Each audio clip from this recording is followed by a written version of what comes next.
Bismillahirrahmanirrahim.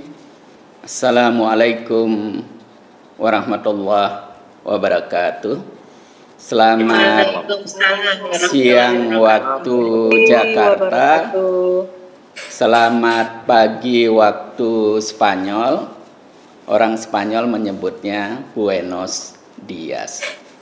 Yang saya hormati, yang saya banggakan, Profesor Dr. Muhammad Nur, salah seorang dosen ilmu politik saya, yang kini juga dipercaya sebagai Ketua Asosiasi Ilmu Politik Indonesia (AIP).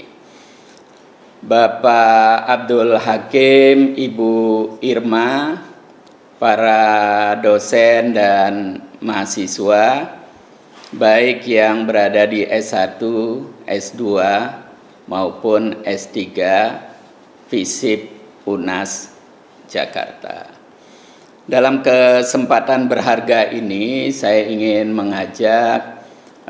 menghimbau kepada teman-teman, khususnya yang menekuni ilmu politik, untuk high profile, memanfaatkan sosial media yang murah dan mudah untuk bagaimana mengedukasi publik, masyarakat untuk melihat dunia politik secara ilmiah, secara rasional, dan secara objektif.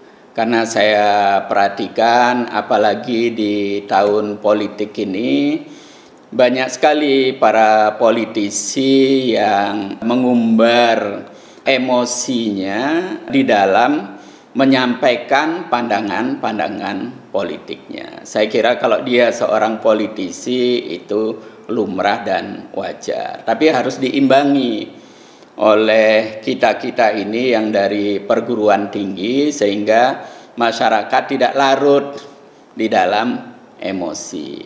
Lebih dari itu, sekarang saya juga melihat ada kecenderungan sejumlah lembaga survei atau pengamat yang sering dianggap netral ternyata terperosok juga menjadi partisan.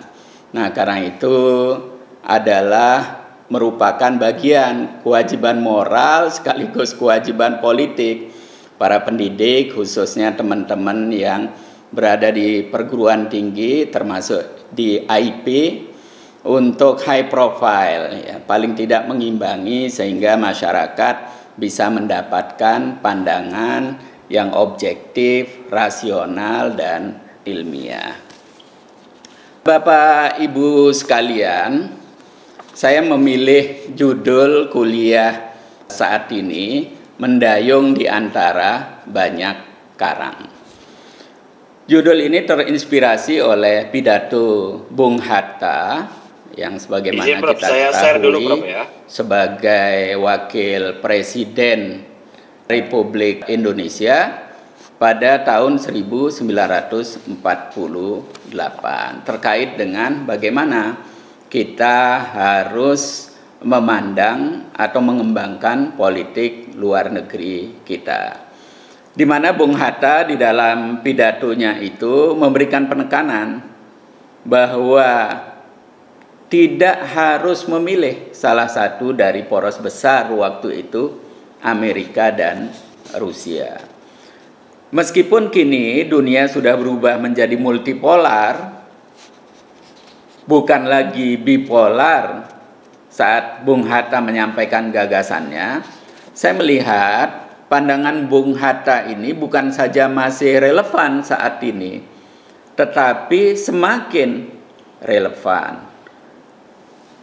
Bapak Ibu sekalian, perlu diketahui bahwa pemerintahan dunia, katakanlah seperti itu, yang kita hadapi saat ini merupakan sistem pemerintahan di tingkat global yang sejatinya merupakan warisan dari Perang Dunia Kedua.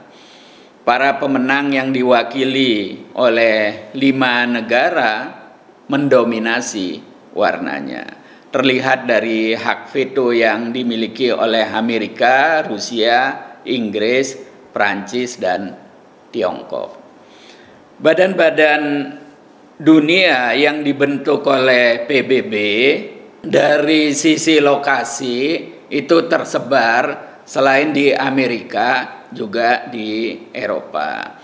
Misalnya UNESCO itu berada di Paris, WHO berada di Geneva, kemudian UNWTO berada di Spanyol, dan seterusnya sebagaimana sudah kita banyak tahui.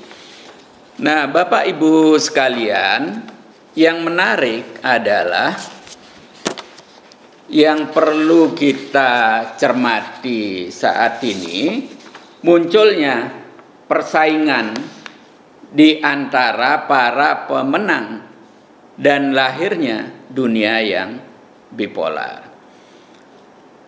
Persaingan antara Amerika dan Rusia yang waktu Perang Dunia Kedua merupakan katakanlah komandan atau berada di garis besar dari sekutu. Dalam bidang politik dan ekonomi, Rusia membentuk blok apa yang dikenal dengan Uni Soviet. Sedangkan Amerika membentuk blok sekutu atau sering juga orang menyebutnya dengan blok kapitalis bersama Eropa Barat. Sedangkan dalam dunia militer, Rusia membentuk Pakta Warsawa dan Amerika membentuk NATO. Kedua kelompok ini berebut pengaruh baik di Asia, Afrika, Amerika Latin, baik secara politik, ekonomi maupun militer. Nah, Bapak Ibu sekalian, ada hal yang menarik ya kalau kita berbicara tentang spektrum ideologi. Negara-negara kapitalis maupun negara komunis yang sebelumnya menjadi dua blok besar, ini ternyata memiliki spektrum ideologi yang tidak seperti masyarakat awam fahami. Jadi katakanlah sosialisme itu yang paling ekstrimnya baru komunis. Nah, ternyata di kelompok kapitalis juga ada yang agak sosialis, katakanlah seperti Prancis dan Spanyol, sampai yang paling kapitalis seperti Amerika. Walaupun belakangan sejak era Obama dan seterusnya, Amerika juga semakin mengimplementasikan sosialisme. Artinya kita tidak lagi bisa menseragamkan spektrum ideologi ini. Komunisme sudah mati, ya, tapi sosialisme tetap hidup. Sosialisme juga beragam. Nah, begitu juga kapitalisme. Kapitalisme ekstrim mulai bergeser ke tengah menjadi lebih sosialis. Ini penting untuk kita pahami. Nah, Bapak Ibu sekalian, di antara blok Soviet dan sekutu ini mengalami persaingan. Jadi ini sudah menjadi kodrat, katakanlah sunatullah, hukum alam, hukum sejarah. Ketika sebuah kelompok memenangkan pertarungan, kemudian di antara mereka kemudian bersaing. Itu terjadi antara Uni Soviet dan atau di antara Rusia dan Amerika. Medan pertarungan paling seru ternyata terjadi di Timur Tengah, atau bahasa formalnya sekarang sering disebut dengan MENA, Middle East and North Africa, baik secara politik, ekonomi maupun militer. Seringkali masyarakat awam termasuk para praktisi politik itu tidak menyadari bahwa sebetulnya antara pertarungan ekonomi, pertarungan politik maupun pertarungan militer itu ada interseksi. Seringkali persaingan ekonomi ketika tidak bisa diselesaikan dengan hukum ekonomi secara objektif, kemudian kekuatan-kekuatan ini menggunakan tekanan-tekanan politik. Apabila tekanan-tekanan politik ini juga tidak bisa menyelesaikan, baru meletup merupakan tindakan militer. Saya kira bagi ilmuwan politik ini penting sekali untuk disadari, dan apa yang terjadi saat ini, interseksi, overlapping politik, ekonomi, dan militer ini semakin nyata.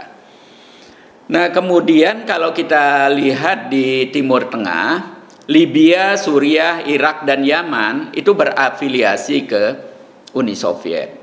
Sedangkan Israel, Yordania, Turki, dan sejumlah negara Teluk itu berafiliasi ke Amerika. Mesir sebagai negara Arab yang paling penting secara politik dan militer itu berubah-ubah posisinya. Sejak era Jamal Abdul Nasser sampai Sadat itu berafiliasi kepada Rusia. Nah, kemudian sejak Sadat sampai Husni Mubarak, nah itu beralih ke Amerika. Jadi periode Sadat ini merupakan masa transisi, ya, di mana perjanjian Camp David dan seterusnya sudah banyak kita ketahui. Di Amerika Latin, sebagian besar negara ngeblok ke Uni Soviet, di mana Kuba itu menjadi negara yang paling depan berhadapan dengan Amerika. Nah, sedangkan di Asia itu tidak nampak benar di mana wilayah pertarungannya, tetapi yang nampak nyata itu pertama di Vietnam, di mana Amerika kalah, tapi kemudian di Afghanistan, di mana Uni Soviet kalah dan kemudian diikuti oleh pembubarannya, ya. Akibat dari kekalahan Uni Soviet di Afghanistan, Uni Soviet bubar, tinggal Rusia saja, begitu juga Pakta Warsawa. Nah, belakangan Amerika juga harus angkat kaki dari Afghanistan. Nah, Bapak Ibu sekalian, khususnya para mahasiswa, sekarang kita memasuki era apa yang disebut dengan multipolar. Nah, ada beberapa hal indikasi yang bisa kita jadikan rujukan. Bubarnya Uni Soviet dan Pakta Warsawa akibat kekalahan Afghanistan menempatkan Amerika dan sekutunya menjadi satu-satunya superpower di dunia. Ya. Nah, di sini siklus hukum alam, hukum sejarah kembali. Ketika Amerika dan sekutunya menjadi satu-satunya superpower yang mengendalikan dunia, terjadi persaingan di antara mereka sendiri. Persaingan ekonomi secara diam-diam terjadi antara Uni Eropa dengan Amerika Serikat. Ini kita bisa lihat bagaimana pertarungan di antara euro dan US dollar. Kemudian di antara anggota Uni Eropa sendiri, yang bagi kebanyakan masyarakat kita di Indonesia menganggap ini seolah-olah Uni Eropa ini betul-betul sudah menjadi satu negara dan solid. Ternyata tidak. Itu bisa dilihat ketika Inggris harus meninggalkan Uni Eropa dan apa yang kita kenal dengan Brexit. Ya, ini merupakan indikasi. Dan Inggris tidak mau lagi pakai euro, tapi menggunakan pound sterling. Kemudian pemain baru muncul, Tiongkok. Tiongkok ini menjadi pemain baru yang tiba-tiba menerobos lapangan dengan kekuatan ekonomi, kekuatan politik, kekuatan teknologi, dan bukan mustahil juga kekuatan militer.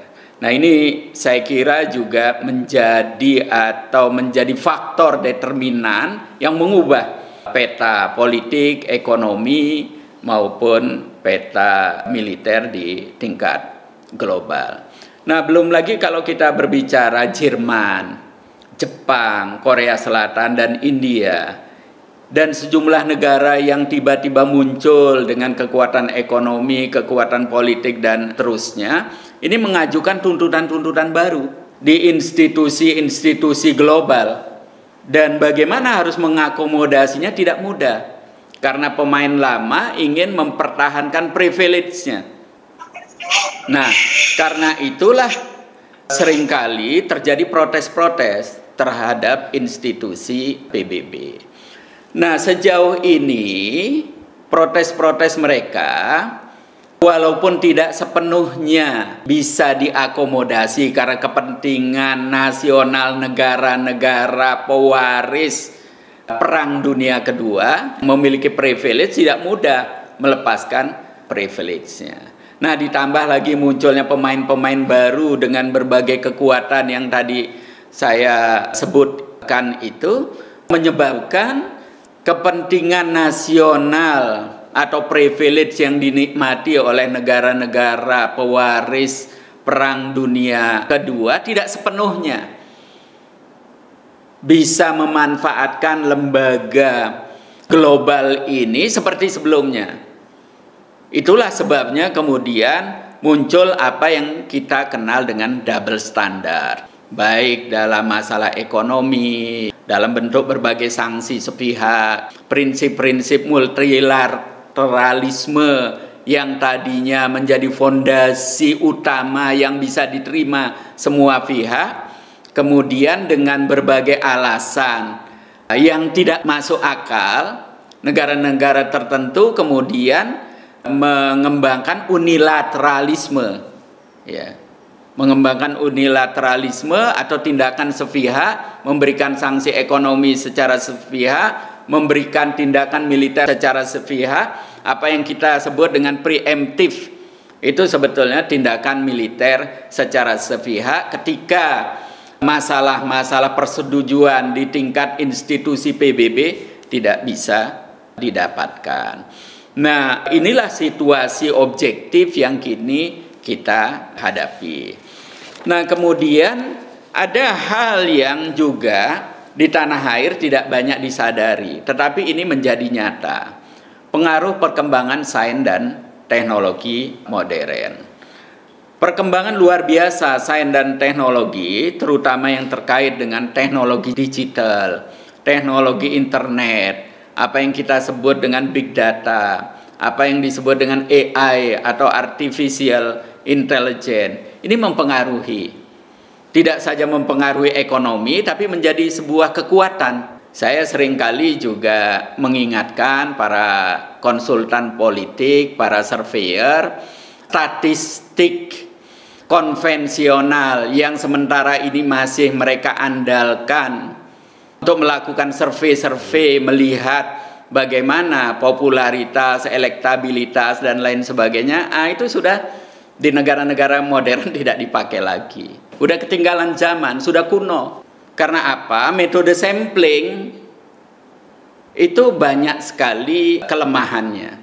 Di samping dia hanya mengambil 1, 2, maksimal sampai 3% itu sudah besar ya. Tapi metode big data, data-data yang berbasis dengan algoritma komputer, dia bukan saja real time, tetapi juga dia bisa mengetahui dinamika. Kalau data sampling itu kan memerlukan waktu seminggu, 2 minggu. Tapi dengan teknologi digital berbasis big data, itu dinamika, fluktuasi, denyut popularitas seorang tokoh, elektabilitas seorang tokoh dapat dibaca. Dan ini 100%, tidak hanya 1-2%. Jadi margin errornya itu almost zero. Nah, ini saya kira perlu disadari sehingga kemudian kita bisa melihat perkembangan aspirasi masyarakat secara lebih objektif. Nah, nama-nama besar di dunia ini seperti Bill Gates yang melahirkan Microsoft, Steve Jobs yang melahirkan Apple, juga Mark Zuckerberg yang memiliki Facebook, kemudian terakhir nama Elon Musk, pemilik Tesla, dan seterusnya. Ini kemudian bukan saja menjadi orang-orang kaya baru, memiliki perusahaan-perusahaan yang sangat mempengaruhi ekonomi, juga mempengaruhi peta politik, bahkan juga militer. Perang konvensional sudah mulai ditinggalkan, tapi perang-perang modern dengan dikendalikan dari laboratorium dengan menggunakan remote, sekarang apa yang dikenal dengan drone dan sebagainya, cyber war dan seterusnya. Nah, ini perlu kita sadari. Nah, pertanyaannya kemudian bagaimana Indonesia harus menyikapinya? Politik bebas aktif yang kita anut bukan saja harus dipertahankan, bahkan harus ditingkatkan. Baik dari kebebasannya, artinya kita harus lebih leluasa bergerak.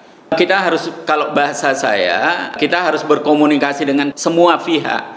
Kita harus bersikap baik kepada semua pihak. Pada saat kita ngambil keputusan, kita harus bertumpu kepada nasional interest kita. Tidak mudah, tidak mudah. Pasti ada risiko-risiko. Tetapi kalau kita tidak berani menghadapi risiko, maka seperti orang menikmati disiksa orang lain, menikmati dieksploitasi orang lain, menikmati diintimidasi orang lain. Nah, negara-negara seperti ini tidak akan bisa berkembang, karena dia akan menjadi objek dan dia akan menjadi bahan yang akan dieksploitasi oleh negara-negara lain. Nah, disinilah pentingnya Indonesia yang barangkali secara militer belum kuat-kuat amat, dalam tingkat pendidikan belum bisa bersaing dengan negara-negara maju. Karena itu penting untuk meningkatkan aktivitasnya baik di organisasi regional maupun di organisasi global, sehingga kita memiliki banyak teman. Itu yang saya sering ingatkan, baik secara offline dengan sejumlah teman, tetapi juga kalau saudara perhatikan YouTube saya yang saya share, coba dilihat itu Wisma Duta Madrid. Setiap YouTube yang saya share itu memiliki pesan tertentu. Saya sharing informasi di situ. Nah, ini juga penting bagi mahasiswa. Coba perhatikan, sudah lebih dari 270 YouTube. Nah, ini juga bagian dari cara saya untuk menjadi high profile. Jadi kita harus berteriak manakala kepentingan nasional kita terganggu. Karena kalau kita tidak berteriak, mereka tidak tahu. Berteriak minimal. Habis itu apa langkah-langkah politik, negosiasi, kompromi, dan tentu agar kita kuat, kita harus maju bersama-sama dengan banyak negara yang memiliki kepentingan sama dengan kita. Nah, Bapak Ibu sekalian, ada prinsip sederhana yang selalu saya ulang-ulang ya, manakala saya berdialog dengan dubes-dubes negara sahabat di dalam forum-forum seminar di Madrid ini. Saya selalu mengatakan, kalau dulu formulanya win-lose, the winner takes all, yang menang mengambil semuanya, yang kalah tidak dapat apa-apa. Tapi sekarang di dalam dunia seperti saat ini, kita harus mengembangkan apa yang disebut dengan formula win-win, maju bersama, menang bersama. Dan itu bisa dalam banyak hal, kita bisa angkat contohnya. Nah, Bapak Ibu sekalian, ada tantangan yang harus kita sadari menghadapi dunia seperti saat ini, sekaligus bagaimana kita mengembangkan formula yang saya rujuk tadi untuk memperjuangkan nasional interest. Sejumlah negara yang ingin memaksakan kehendak, baik karena alasan kepentingan nasionalnya yang subjektif maupun akibat tekanan politik di dalam negeri, sehingga mereka mengembangkan unilateralisme atau tindakan sepihak. Jadi jangan kira kalau Amerika memberikan sanksi kepada negara-negara tertentu itu sepenuhnya karena kepentingan nasional mereka, belum tentu. Bisa jadi untuk meningkatkan popularitas sang tokoh, bisa jadi untuk meningkatkan elektabilitas partai yang mengantarkannya, dia bisa melakukan tindakan-tindakan yang merugikan negara lain secara langsung maupun tidak langsung, dan bukan mustahil juga merugikan negaranya sendiri dalam waktu yang panjang. Nah, disinilah kita perlu jeli sehingga kita firm di dalam mengambil sikap, tidak terombang-ambing. Kemudian prinsip unilateralisme dalam politik ataupun ekonomi dapat bermuara pada apa yang dikenal dengan preemptif. Nah, ini lebih berbahaya lagi. Cukup dengan suudzon terhadap negara lain, kita merasa berhak untuk menghukum dalam bentuk tindakan militer. Waduh, ini berbahaya sekali. Karena itu jangan berikan berkembangnya faham unilateralisme. Kita harus kembangkan apa yang kita kenal dengan multilateralisme. Nah, begitu juga sikap double standar. Ini juga bisa jadi dipengaruhi oleh kepentingan nasional tertentu secara objektif, tapi juga bukan mustahil karena tekanan politik personal sang tokoh atau karena tekanan politik terhadap partai yang mengantarkannya. Karena itu kemudian terjadi double standar di hampir semua bidang. Bidang ekonomi, bidang politik, bidang HAM, kemudian juga pada masalah-masalah lingkungan. Nah, Indonesia kan sekarang mengalami semacam tuduhan dengan kelapa sawit dianggap merusak lingkungan dan lain sebagainya. Nah, bisa jadi di baliknya ini ada pertimbangan kompetisi komoditi yang serupa karena mereka kalah dalam masalah harga misalnya, kemudian isu lingkungan dikembangkan. Tapi bisa juga karena ada faktor-faktor lain yang mereka ingin negosiasikan, tidak hanya ekonomi tapi bisa juga dalam masalah-masalah yang lain. Nah, karena itu melihat sebuah isu tidak cukup hanya berhenti pada isu tersebut dan tidak boleh berhenti pada tuduhan itu saja. Harus dilihat, cari akar asal muasalnya dan apa yang mereka inginkan. Bisa jadi barter, mereka minta kompensasi untuk melunakkan ini dan seterusnya. Nah, Bapak Ibu sekalian, persaingan dan perebutan pengaruh antara Tiongkok versus Amerika dan sekutunya di Laut Cina Selatan ini harus kita cermati dengan serius.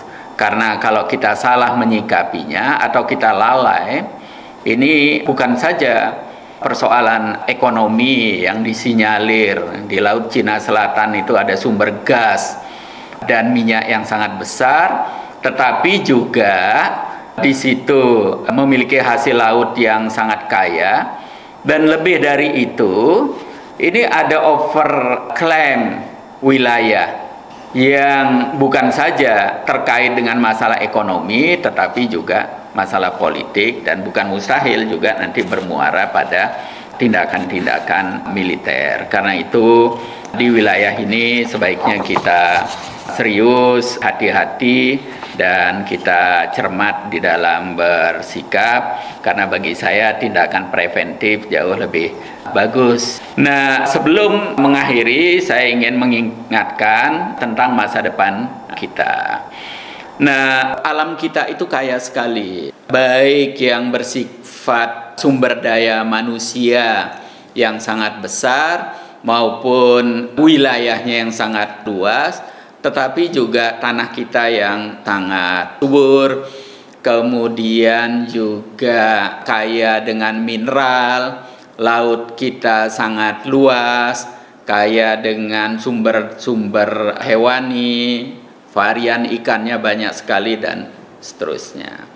Nah, selain faktor internal yang saya sebutkan tadi, kita juga tidak bisa abaikan faktor eksternal. Ini ditentukan oleh kemampuan kita memanfaatkan situasi yang berkembang baik di tingkat regional maupun di tingkat global. Bagaimana memanfaatkan situasi itu untuk mendapatkan keuntungan politik baik dalam waktu dekat maupun waktu jangka panjang. Yang pasti saya percaya dengan tesis Kishore Mahbubani, seorang ilmuwan sekaligus seorang diplomat Singapura yang pernah bertugas di PBB, sekarang menjadi dosen di Singapura, dan dia mengatakan bahwa masa depan dunia itu berada di Asia, dan itu lebih spesifik disebutkan bahwa negara-negara Asia yang berada di wilayah timur yang terkait dengan Laut Pasifik.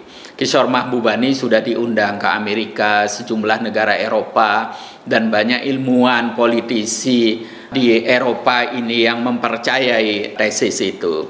Karena itu kita juga harus mempertimbangkan pandangan-pandangan beliau.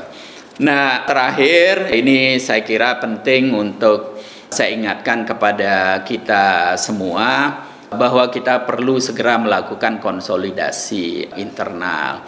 Karena begitu banyak potensi besar yang kita miliki belum dikapitalisasi sehingga memberikan kontribusi baik secara ekonomi maupun politik. Sebagai contoh, tanah yang subur yang kita miliki belum bisa menghasilkan pertanian dan perkebunan yang efisien, produktif, dan kompetitif. Sebagai contoh, Thailand sudah sangat maju sekali dibanding kita. Kalau Thailand bisa, kenapa kita tidak bisa? Kan itu pertanyaan sederhana. Kemudian laut yang luas dan kaya belum bisa menghasilkan industri perikanan yang maju dan modern. Di Spanyol ini yang mengelola industri perikanan itu banyak orang Indonesia. Mereka bekerja di perusahaan Cina yang berbasis di sini, mereka bekerja di perusahaan Korea Selatan yang berbasis di sini, mereka juga bekerja di perusahaan Jepang yang berbasis di sini, mereka juga bekerja di perusahaan Spanyol terkait dengan perikanan. Nah, bagaimana tenaga kerja kita dipakai oleh orang lain, dimanfaatkan? Kalau masalah teknologi, kita bisa kerjasama, atau bisa kalau masalah mesin bisa membeli. Nah, ini perlu disadari. Kemudian alam kita yang kaya dengan mineral, dan bahkan mineral yang sangat penting di era modern. Nah, ini belum bisa meningkatkan kesejahteraan masyarakat luas. Bahkan saya miris karena belakangan saya mendengar informasi bahwa sejumlah mineral penting kita justru diselundupkan keluar. Jadi bukan saja dikelola belum bagus, tapi juga ada pemain-pemain tertentu yang menyelundupkannya keluar. Ini saya kira harus ditertibkan. Nah, kemudian ini sangat penting sekali.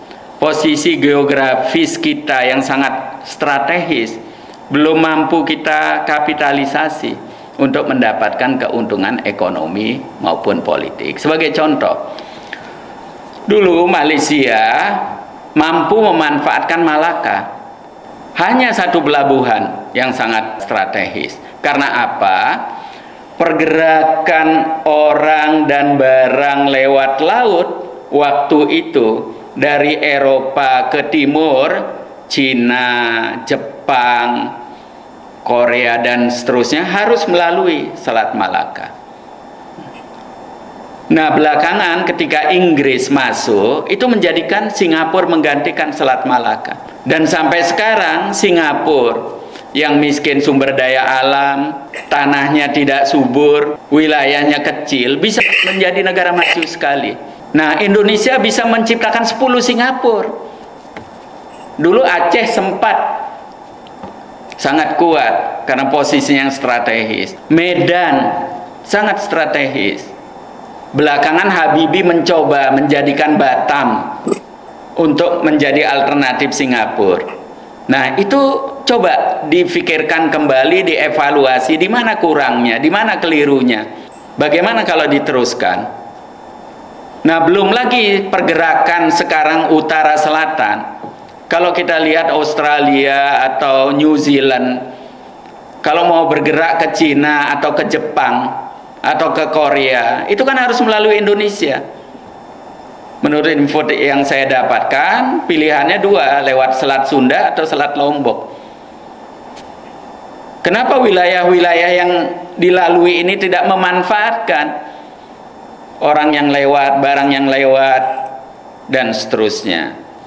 Nah, ini secara politik juga menjadi sangat penting, karena mereka tentu tidak mau terganggu.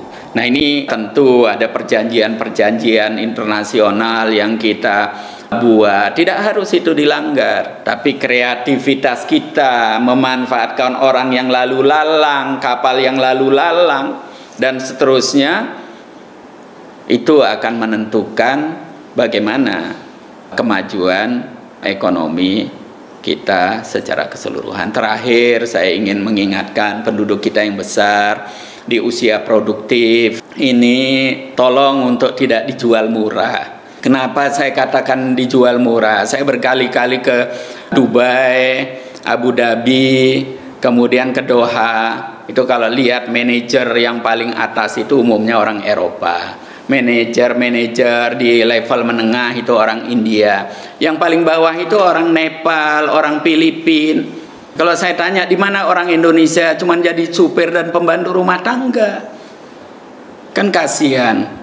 Bahkan sekarang itu jutaan. Ini menurut Pak Mahfud MD ya. Jutaan orang Indonesia berstatus human trafficking. Wah, ini kan miris sekali. Nah, dalam kesempatan yang berharga ini saya berbicara di depan para mahasiswa, para dosen di perguruan tinggi secara ilmiah gitu. Mari kita sikapi, kita bantu untuk menyelesaikan masalah-masalah kita kalau kita ingin menjadi negara besar, ingin menjadi negara maju, dan ingin menjadi negara yang makmur.